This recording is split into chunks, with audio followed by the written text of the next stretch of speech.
बिस्मिल्लाहिर्रहमानिर्रहीम। अस्सलाम वालेकुम वरहमतुल्लाहि वबरकातुहू। काबिल एहतराम व्यूअर्स, मेरी दिल से दुआ है कि अल्लाह रब्बुल इज़्ज़त हम सब की उम्र में, इज़्ज़तों में और रिज़्क़ में बेबहा बरकतें रखे। हमारी औलादों को हमारी आँखों की ठंडक बना दे। हमारे अज़ीज़ अक़रबा को जो बीमार हैं अल्लाह शिफ़ाए कामिला अता फ़रमाए। हमारे तमाम मुसलमान जो दुनिया से रुखसत हो चुके हैं अल्लाह ताला उन्हें अपनी जवार रहमत में बुलंद मुकाम अता फ़रमाए। आमीन या अरहमर राहिमीन। आज सर्दियों की सौगात लड्डू बना रही हूँ। इसमें मेरे तमाम दोस्तों की फरमाइश शामिल है और देखते हैं कि हम इसे कैसे तैयार करते हैं। यहाँ मैंने कोई 30 से 35 खजूरें लेके उनके बीज निकाल दिए हैं और यहाँ पर इनको हम किसी भी ब्लेंडर में अच्छे से ब्लेंड करेंगे। तो मैं आपको साथ साथ उनका लेवल भी दिखाऊंगी कि किस लेवल तक आप इनको फ़ाइन बनाएंगे और इसमें कौन कौन सी चीज़ों को कब कब शामिल करेंगे।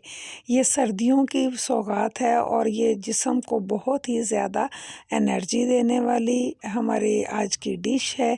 इसे मैं लड्डुओं की शेप दूंगी और यहाँ पर एक फ्राई पैन ले लीजिए और इसमें आप जौन से भी नट्स पसंद करते हैं वो शामिल कर लें। मैंने यहाँ सबसे पहले अखरोट शामिल करने हैं। इसी के साथ अगली जो आइटम है वो है इसमें किशमिश।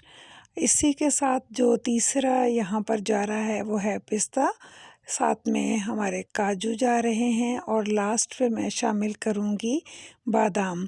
मिकदार कितनी कितनी रखनी है ये तो आप अपनी पसंद के मुताबिक देख लें कि आपको कितनी कौन सी चीज़ ज़्यादा अच्छी लगती है।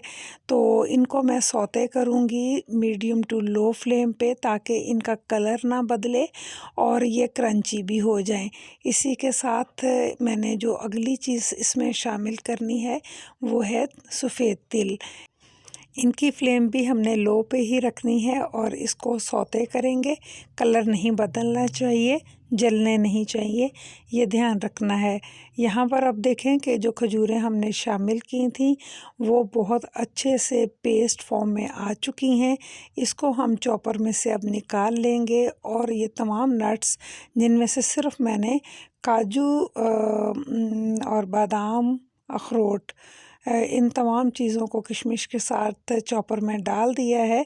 सिर्फ पिस्ता जो था वो मैंने निकाला है। इसको मैं लड्डुओं के अंदर रख के तो फिर लड्डू बनाऊंगी, वो मैं आपको वीडियो में दिखाऊंगी भी।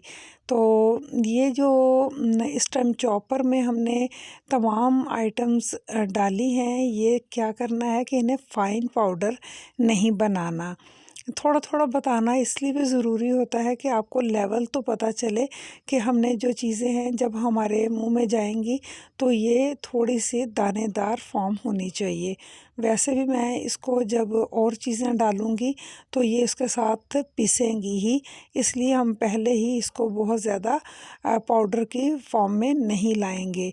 तो ये देखिए कि इस वक्त मैं इसमें वो तिल जो थे मैंने अभी रोस्ट किए हैं, इनको मैं शामिल करके तो इनको तकरीबन कह लें कि 2 से 3 सेकंड्स तक ही मैं चलाऊंगी और एक एक चक्कर लगा के मकसद सिर्फ इनको मिक्स करना है।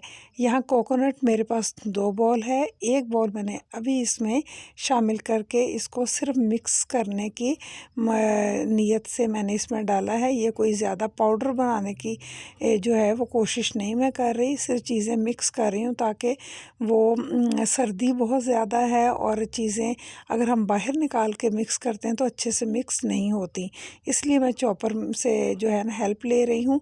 खजूरें मैंने शामिल कर दी हैं, इनको भी अब 1-2 चक्कर लगवा के तो हम इन तमाम चीज़ों को अब निकाल लेंगे। और मैं यहाँ पर जब इसे निकाला तो मुझे नज़र आ रहा था कि ये मटेरियल जो है ये लड्डू नहीं बन रहे और इसमें मैंने कोकोनट तो शामिल करना ही था, लेकिन मैंने ये देख लिया है कि मटेरियल ठंडा हो रहा है और ये लड्डुओं की शक्ल में नहीं आएगा। तो मैंने इसे फ्राई पैन में डाल के तो लो फ्लेम पे इसको मैं दोबारा से मिक्स कर रही हूँ ताकि ये अच्छे से एक शेप ले लें। इसके लिए हमें जो चीज़ दरकार है वो तकरीबन 5 खाने के चम्मच मेरे पास कंडेंस मिल्क है, जो कि मैं इसमें शामिल करके तो इसको मिक्स करूँगी।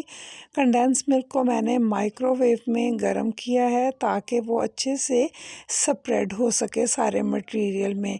तो ये आप देख चुके हैं, फ्लेम भी मैं आपको दिखा चुकी हूँ। तो इसको हमने अब गरम को इस ट्रे में सेट करना है, और इसकी वजह ये है कि ये मटेरियल अभी गर्म है, और मैं अगर इसको किसी गहरे बॉल में डालती हूँ तो ये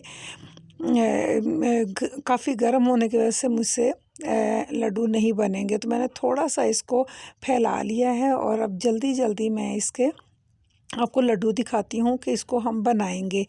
तो बिस्मिल्लाहिर्रहमानिर्रहीम, सबसे पहले हम तकरीबन 2 खाने के चम्मच, जो हमारा खाने वाला चम्मच होता है, उतना मटेरियल लेके इसमें हम एक पिस्ता रखेंगे, और इसको दबा के बहुत अच्छे से टाइटली इसको हमने प्रेस करना है। तो एक लड्डू की हम शेप दे लेंगे। साइज़ आप अपनी मर्ज़ी से रखिएगा, आपने थोड़ा छोटा साइज़ का लड्डू बनाना है या नॉर्मल साइज़ का। तो इन्हें आप रात में नीम गर्म दूध के साथ भी इनटेक कर सकते हैं एक, या फिर मॉर्निंग में जब जैसे हम निहार मुँह बादाम वगैरह लेते हैं, तो इस तरीके से भी आप इसे सुबह ले सकते हैं, ताकि जो भी ड्यूटी होल्डर्स मेंबर्स हैं या स्टूडेंट्स हैं स्कूल कॉलेज यूनिवर्सिटीज़ के, जब वो बाहर इतनी सख्त सर्दी में जाते हैं, उन्हें स्पेशली ये ज़रूर जो हैं लेने चाहिए। इसमें हर वो चीज़ है जो उनके मसल्स को स्ट्रॉन्ग करती है, उनकी आई साइट को जो है वो तक़वियत बख्शती है। तमाम लड्डू तैयार कर लेने के बाद कोकोनट पाउडर को एक प्लेट में डाल लीजिए, और उसमें एक लड्डू को डाल के उसे हल्का प्रेस करके तो फिर आप इनको निकालते जाएं। मुझे तो पर्सनली कोकोनट बहुत पसंद है, और ये ख़वातीन की बहुत सारी जो इनर इश्यूज़ हैं वीकनेस के, ये उसको कवर करता है। और आप इसका एहतमाम करें, बच्चियां और ख़वातीन इसको स्पेशली इनटेक करें। कोकोनट को किसी भी शक्ल में, अगर आप इसे वैसे पीसीस फॉर्म में लेना चाहते हैं तो आप इस तरह भी खा सकते हैं, लेकिन कोकोनट का ये पाउडर जो है ये आपकी किसी डिश को भी बहुत ज़्यादा लजीज बना देता है। तो आज की डिश को आप लाइक करें, शेयर करें और सब्सक्राइब करें। इसी के साथ दुआ करते हैं कि अल्लाह हमारे वतन के खित्ते में अमन व अमान रखे। अल्लाह निगहबान।